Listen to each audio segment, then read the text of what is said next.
오늘 주시는 말씀은 에스겔 36장 26절에서 27절까지 말씀입니다. 에스겔 36장 26절에서 27절까지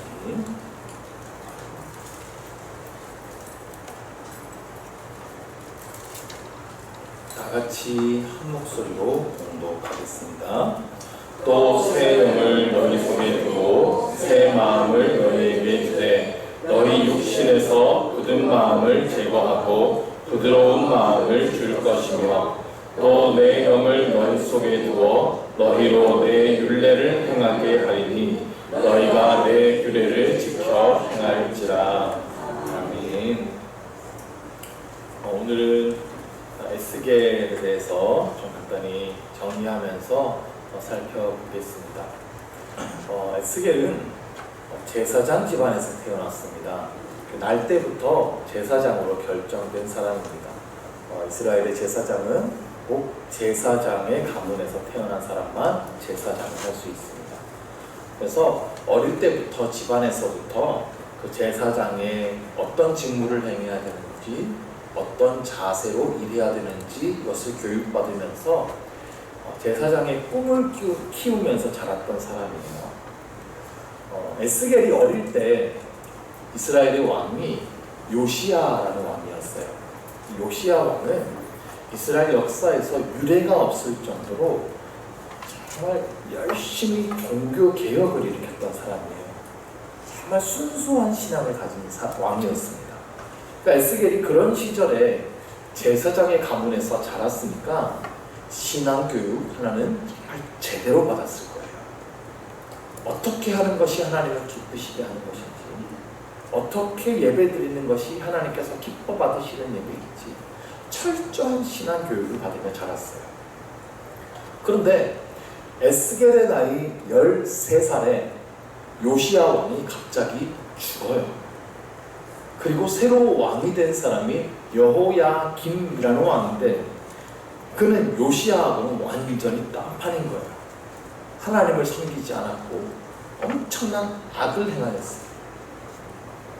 전에 한번 설명드렸던 것 같은데 이 왕이 하나님의 말씀을 찢어 불태웠던 왕입니다. 그러니까 그런 시대 속에서 에스겔이 어떤 생각을 했을까요? 이거 아닌데 다시 이 나라가 부흥이 일어나야 된다. 내가 제사장이 되며 이 나라 다시 예배가 회복되고 부흥했으면 좋겠다. 이런 간절한 소망을 가지고 살았을 거예요. 제사장은요, 원래 이스라엘의 제사장들은 30살에 직무를 시작해서 50살에 은퇴를 하게 돼요. 딱 20년 일합니다, 제사장은. 그런데 에스겔이 25살 되었을 때에 갑자기 바벨론이 쳐들어오고 이스라엘의 주요 인사들을 포로로 잡아가게 됩니다. 그때 왕을 비롯해서 예루살렘의 유력한 사람들이 전부 바벨론의 포로로 끌려갔는데요. 이때에 에스겔도 바벨론의 포로로 끌려갑니다. 나 이거 5년만 있으면 제사장 되는 건데 갑자기 성전이 없는 이방 땅으로 끌려갔어요. 예비 제사장이었던 이 에스겔이 갑자기 평생의 꿈을 빼앗긴 겁니다. 이게 얼마나 당황스러운 일이에요. 난 성전에서 제사 드려야 되는데 제사장이 갑자기 성전이 없는 이방 땅에 갔어요. 그러니까 이런 거예요. 나 어느 직장에 갈 거야 라는 목표를 세우고 열심히 공부했어요. 그러니까 대학도 졸업하고 이제 그 직장에 들어가려고 했는데 갑자기 그 직장이 망했대요. 난 평생 그 꿈이 그 직장을 갖는 거였는데 어떤 직업을 갖기 위해서 내가 평생 노력했는데 내가 그 직업을 가지려고 보니까 그 직업이 없어졌대요. 얼마나 좌절이 크겠습니까? 나 지금 도대체 뭘 위해서 살았나? 이제 난 뭘 하면서 살아야 되나? 엄청난 좌절을 겪게 되겠죠. 에스겔이 지금 그런 처지에 놓인 겁니다. 평생을 제사장이 될 꿈을 가지고 열심히 준비했는데 거룩한 사명감을 가지고 준비해온 이 일을 25살의 나이에 박탈당하는 거예요. 그리고 이거 몇 년만 참으면 될까? 뭐 이런 기약이 있는 것도 아니었어요. 언제 다시 예루살렘으로 돌아가게 될지 몰라요. 포로로 잡혀간 후에 5년이 지났습니다. 그때부터 이 오늘 에스겔의 말씀이 시작되는데요. 에스겔이 이제 30살이 된 거예요. 원래대로였으면 제사장이 됐을 거예요. 제사장으로서의 업무를 시작했을 그 30살의 나이인데 포로로 끌려가 있습니다. 그러니까 얼마나 더 마음이 착잡했겠어요. 나라만 망하지 않았어요. 내가 포로로 끌려오지만 않았어도 이제 나 제사장으로 멋지게 한번 해보는 건데 나 여기서 뭐 하나? 근데 어느 날 에스겔에게 아주 특별한 일이 일어납니다. 에스겔이 그발 강가라는 곳에 서 있어요. 예배할 곳이 없었던 당시 유대인들은 주로 강가에 모여서 예배를 드렸다고 합니다. 강가가 뭔가 좀 신령한 곳이라는 어떤 인식이 있었어요. 거기 모여서 주로 예배를 드리고 기도했는데 에스겔이 아마 그랬던 것 같아요. 근데 갑자기 하늘이 열리더니 놀라운 환상을 보게 되는 거예요. 북쪽에서는 폭풍이 몰려왔대요. 먹구름이 짙게 드리워져 있는 것 같은데 근데 갑자기 저 안쪽에서 불이 번쩍번쩍번쩍 하는 거예요. 번개인가 하고 보는데 얼마나 불이 센지 막 쇠를 달궈 넣은 것처럼 뜨거운 시뻘건 불이 막 일어나더라는 거예요. 그리고 그 속에서 갑자기 형체가 나타나는데 내 생물의 형상이 보입니다. 이게 살아있는 것처럼 보여서 생물이라고 부르는데 전체적인 모양을 다 그려놓은 걸 보면 사람 같은 형상, 사실은 이게 그룹이라는 천사의 형상이었어요. 네 생물이 보이는데 각 생물이 얼굴이 4개예요. 그런데 앞에는 사람 얼굴, 오른쪽에는 사자 얼굴, 왼쪽에는 소 얼굴, 뒤통수에는 독수리 얼굴이 있더래요. 기괴하죠. 뭐 이런 게 있어요. 사람처럼 손발이 있어요. 그리고 날개도 한 쌍씩 달려 있어요. 한 쌍의 날개로는 자기들 몸을 가리고 다른 한 쌍으로는 날개를 치고 날고 있어요. 그렇게 막 움직이면서 옵니다. 얼마나 무서웠겠어요. 이 생물들이 막 타는 숯불과 횃불처럼 보일 정도로 막 불길이 가득해요. 그리고 내 생물 사이에 막 번개도 치고 있어요. 근데 나타나는 것은 내 생물만이 아니었습니다. 그 옆에도 보니까 바퀴 같은 게 있어요. 생물마다 바퀴가 하나씩 있는데 바퀴 안에 또 바퀴가 있었다 이런 표현을 합니다. 상상해보면 바퀴가 있고 거기에 또 직각 방향으로 바퀴가 있는 것 같아요. 그래가지고 이 바퀴가 뭔가 구의 모양을 이루고 있지 않을까 이런 생각이 드는데 이게 뭔가 환상이라서 모양이 뚜렷하지가 않습니다. 어쨌든 이 바퀴들이 막 움직이고 있습니다. 에스겔은 너무 무서웠대요. 그리고 그 바퀴에는 또 눈이 달려 있었다고 합니다. 무슨 공포영화 같아요. 근데 바퀴들이 자기 마음대로 움직이는 게 아니라 보니까 이들을 지시하는 영이 있어서 그 지시에 따라서 움직이고 있더랍니다.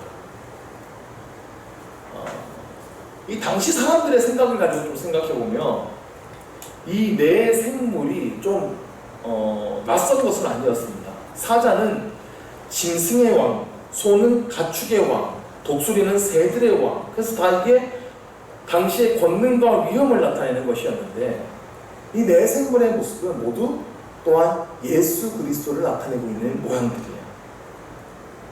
사람은 사람의 몸을 입고 오신 예수님을 상징합니다. 사자는 왕이죠. 그리스도의 왕적인 모습을 나타내고요. 소는 제사장을 나타내요. 그리스도의 제사장으로서의 직무를 나타내고요. 독수리는 교회에 공급하시는 성령의 은사들을 나타내요. 그리고 이것은 사복음서와도 깊은 관련이 있습니다. 마태, 마가, 누가, 요한복음이 이 하나님의 성육신하신 모습, 왕되신 모습, 제사장으로서의 모습, 그리고 하나님의 모습을 그리고 있거든요. 자, 정리해보면 예수 그리스도를 상징하는 이 생물이 어디로든 신속히 움직이는 바퀴를 달고 있어요. 그리고 하나님의 영의 인도함을 받아서 신속하게 움직이고 있어요. 그 바퀴의 둘레에는 눈들이 가득하대요. 이것은 하나님의 영광, 하나님의 살피심이 온 땅에 운행하고 있다는 것을 의미하는 겁니다. 자, 성전을 잃어버린 제사장 에스겔에게 이 환상이 보여줬어요. 에스겔은 예루살렘 성전에만 하나님의 영광이 있는 줄 알았습니다. 그런데 이 바벨론 땅에 이 하나님의 영광이 임한 것입니다. 그 하나님은 여전히 그 땅에서 운행하고 계셨고 하나님의 영을 따라 움직이고 계시더라는 거예요. 소망이 없는 줄 알았던 그 땅에 하나님의 눈동자가 향하고 있더라는 거예요. 하나님의 일하심이 여전히 신속하고 일사불란하게 진행되고 있고 그 땅에서 불로 임하시더라는 겁니다. 에스겔은 이 환상을 통해 다시 꿈을 꿀 수 있게 된 거예요. 에스겔이 눈을 들어서 이 내생물 위에 궁창을 보게 되는데요. 그 궁창 위에 보호자의 형상이 보여요. 그 위에는 어떤 사람의 형상 같은 게 또 보이는데 광채가 나고 그 위에는 무지개 같은 것이 있어요. 그것이 여호와의 형상이라는 것을 에스겔이 알아봅니다. 그래서 얼굴에 땅을 떼고 엎드리죠. 이 보좌에 앉으신 하나님은 에스겔을 선지자로 임명하십니다. 너는 이 바벨론 땅에서 하나님의 말씀을 전하는 선지자가 되어야 한다는 것이죠.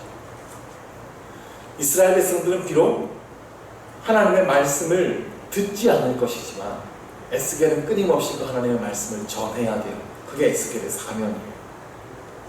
이스라엘이 하나님과의 언약을 어떻게 깨트렸는지, 어떤 죄를 지었는지 다양한 방법으로 에스겔이 지적하게 될 겁니다. 1장에서 11장 말씀을 보면 에스겔이 이제 막 다양한 방법으로 이스라엘의 죄악들을 지적하기 시작하는데요. 에스겔이 말뿐만 아니라 다양한 방법으로 메시지를 전합니다. 그래서 이 1장부터 11장 말씀을 보면 에스겔이 굉장히 이상한 행동을 많이 합니다. 막 행위 예술하는 사람 같아요. 길거리 공연 같은 걸 막 하는데 막 진흙으로 성벽 같은 걸 세우고 거기다가 막 이렇게 성이 포위되는 모습을 막 그리면서 모래놀이 같은 것도 하고요. 인분 같은 거를 막 모아다가 거기다 막 불을 피우면서 막 그 냄새를 풍기면서 너희 썩었다 뭐 이런 메시지를 전하기도 하고, 에스겔이 막 1년이 넘는 시간 동안 한쪽으로만 돌아 누우면서 포로되어서 묶여있는 그들의 모습을 막 보여주기도 하고, 아주 초라한 음식만으로 막 견뎌내면서 식사하기도 하고 이상한 일들을 계속해요. 왜 이런 일들을 하냐면 이스라엘 백성들이 더 이상 말씀을 듣지 않기 때문입니다. 이스라엘 사람들의 마음이 굳어졌어요. 더 이상 선지자의 말을 듣지 않아요. 그러니까 선지자가 막 이상한 행동을 하게 하면서라도 사람들의 주목을 끌고 관심을 끌고 그들에게 하나님의 메시지를 전하는 에스겔은 그 뒤에 예루살렘 성전에 대한 환상도 봅니다. 되게 막 신기한데 에스겔이 하나님하고 같이 막 공중을 막 날아다니면서 성전의 곳곳을 막 이렇게 봐요. 그래서 성전 곳곳에서 무슨 일이 벌어지고 있었는지를 보게 되는데 성전의 구석구석에서 우상을 섬기는 일들이 막 일어나고 있어요. 온갖 우상들을 성전 곳곳에 방마다 세워놓고 막 그들이 우상을 섬기고 있는 거예요. 그리고 하나님이 그 성전에서 떠나시는 모습을 보여주십니다. 그런데 성전을 떠나신 하나님께서 바벨론으로 가시는 거예요. 하나님은 우상을 섬긴 자기 백성들을 버리신 게 아니라 그들과 함께 바벨론에 포로된 자리, 그 자리로 가십니다. 그 백성들 가운데 함께 하시면서 그들에게 이제 하나님의 일을 시작하시겠다 말씀하시는 거예요. 그래서 이 11장 말씀으로 가면 그 환상의 끝에서 이스라엘의 남은 자들을 내가 다시 돌아오게 하겠다라고 말씀하시죠. 그리고 그들의 굳은 마음을 제거하고 부드러운 마음을 줄 것이다. 이 에스겔에서 가장 중심이 되는 하나님의 약속을 허락해 주시는 거예요. 자, 12장에서 24장으로 가면 이스라엘이 임하게 될 여러 가지 심판에 대한 경고를 하십니다. 이때 에스겔은 여러 비유를 사용하면서 말씀을 전하는데, 이스라엘은 불타서 쓸모없는 나뭇가지처럼 되었다. 이스라엘은 남편의 사랑을 모르고 도망친 음란한 부인과 같다.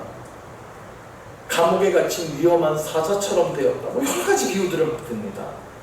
이스라엘의 끊임없는 반역과 우상 숭배가 하나님의 마음을 이토록 아프게 했다는 것을 계속 보여주는 거예요. 에스겔은 마치 하나님의 법정에 선 것처럼 말하기도 하는데, 에스겔 자신이 하나님 편에 선 변호인처럼 등장합니다. 이스라엘의 죄악이 너무 커서 너희들은 심판받기에 마땅하다 이렇게 주장하면서 설사 지금 노아, 다니엘, 욥과 같이 정말 의로운 사람들이 나타나가지고 하나님께 이스라엘 좀 살려주십시오 기도한다 할지라도 하나님은 그 기도 듣지 않으실 거다라고 이야기를 해요. 이제는 너무 늦었다는 거죠. 25장에서 32장으로 가면 이스라엘 주변 나라들에 대한 심판도 선언됩니다. 하나님께서는 바벨론을 통해서 주변의 모든 나라들을 무너뜨릴 거예요. 그들도 수많은 악을 행했고 이스라엘을 죄악에 빠뜨렸어요. 그리고 33장에 이르면 정말 예루살렘이 완전히 무너지게 됩니다. 이때에 이르러서 바벨론이 정말 예루살렘을 최종 공격을 하는데요. 도시가 완전히 무너져 버렸고 성벽은 다 파괴되었고 성전마저 다 무너집니다. 에스겔이 했던 예언이 모두 현실된 거예요. 에스겔 자신도 너무 가슴이 아팠겠죠. 그나마 성전이 있었으면 자신이 돌아갈 그 곳이 아직 남아있는 건데 이 성전마저 무너진 거예요. 모든 소망이 무너진 것 같은 그때에 하나님께서 이제 에스겔에게 새로운 소망을 주시기 시작하는데 이스라엘은 이제 완전히 심판받아서 망했지만 하나님께는 그들을 회복시킬 계획이 있다는 거예요. 역시 여러 가지 환상을 통해 에스겔에게 그 계획을 보여주시는데 34장에서 37장 말씀을 보면 이스라엘을 향한 새로운 소망들을 주십니다. 다윗의 자손에서 메시아가 나게 하실 것이다. 그리고 새 영을 그들에게 보내주어서 부드러운 마음을 주실 것이다. 하나님만을 사랑하고 따르게 하겠다. 오늘 그 말씀이 오늘 처음에 읽었던 우리 그 내용이요. 37장으로 가면 마른 뼈 환상을 보게 하죠. 골짜기에 있는 마른 뼈들이 생기가 들어오자 하나님의 큰 군대가 되어지는 환상을 보여주시면서 하나님께서 그렇게 이스라엘을 회복시켜 주실 것을 약속해 주신 거예요. 38장에서 39장으로 가면 열방을 향한 소망의 말씀을 주십니다. 하나님은 모든 열방의 모든 악을 다 물리치실 거예요. 이때에 곡과 마곡이라는 두 나라가 등장하는데요. 그냥 성경 속에 나타나는 가상의 나라입니다. 하나님을 대적하는 강력한 나라를 상징하는 말이고 하나님을 대적하는 영적 존재를 상징하는 말이기도 한데요. 이들이 하나님의 회복 계획에 끝까지 저항하면서 전투를 벌여요. 근데 하나님께서 이들을 심판하시죠. 마지막 40장에서 48장으로 가면 온 세상을 향한 소망의 말씀이 선포됩니다. 하나님께서 세우실 새로운 성전에 대한 환상을 보여주시는데 이 새롭게 세워질 성전은 예수님께서 다시 오실 때 세워질 천국을 의미하는 말씀이에요. 그 성전을 보니까 성전 담벼락에서 문에서 물줄기가 쫄쫄쫄 흘러나오는데 성전 밖으로 나가면 나갈수록 그것이 점점 물이 깊어지죠. 그 물이 강이 되어서 사막과 같은 땅을 살려냅니다. 죽었던 물이 살아났고 나무들이 피어나고 과실을 맺죠. 온 세상이 하나님께서 원래 창조하셨던 온전한 모습으로 회복될 것을 보여주신 것입니다. 이곳에서 이스라엘 12지파가 땅을 분배받게 되고요. 그들이 하나님의 나라를 다시 이루게 됩니다. 이것은 하나님의 백성이 온전히 천국에서 회복되고 온전한 하나님의 나라를 이루게 될 것을 말씀해 주시는 거예요. 그 성읍의 이름을 여호와 쌈마라고 부르는데요. 이것은 2주 뒤에 살펴볼 하나님의 이름입니다. 여호와 쌈마는 여호와께서 거기 계신다라는 뜻이에요. 하나님께서 이 땅을 회복시키셔서 온전히 회복될 그 천국, 그곳에 함께 계시는 하나님을 소망하게 하는 말씀이에요. 우리가 이런 심판에 대한 말씀 들으면 마음이 참 불편합니다. 근데 예언서를 읽다 보면 끊임없이 하나님의 심판에 대한 내용들이 나와요. 마음이 불편하거든요. 그런데 우리는 분명히 하나님의 심판이 있다는 사실을 기억하고 살아야 합니다. 그래야 더 이상 이 땅에 소망 두지 않습니다. 이 땅의 죄의 유혹에 흔들리지 않습니다. 하늘을 바라보며 천국을 바라보며 살아가게 되는 것입니다. 비록 우리의 삶이 힘겹고 이 땅은 점점 악하여질지라도 우리가 이 땅 속에서 도대체 어떻게 살아가야 할지 답이 보이지 않을지라도 우리는 분명히 다시 오실 하나님, 이 땅에 다시 세워질 하나님의 나라를 소망하며 살아가야 한다는 것입니다.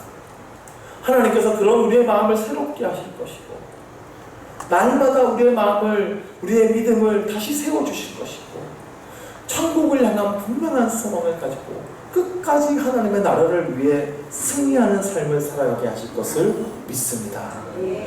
기도하겠습니다.